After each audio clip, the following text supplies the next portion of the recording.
My name is Lacey Wylie, and I was one of the students who was honored to travel overseas to follow in the footsteps of the North Shore Regiment to commemorate the 75th anniversary of D-Day last June. We held several different ceremonies at different locations. However, the ceremonies that were held on June 6th are of very high importance to me. It started with a small ceremony on Juno Beach that morning. People crowded around to remember those who fought in that very spot 75 years ago. As the ceremony concluded, each student was given a cross with a soldier's name on it. We all stepped forward and placed the crosses along the sand.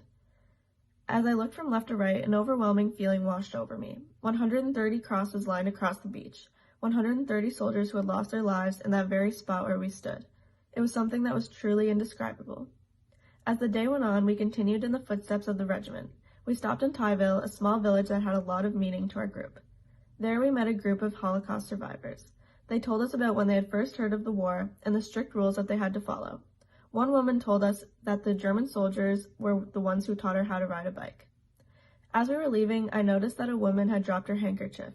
I picked it up and told her that I'd found it on the ground, and she lit up and smiled and thanked me so much for giving it to her.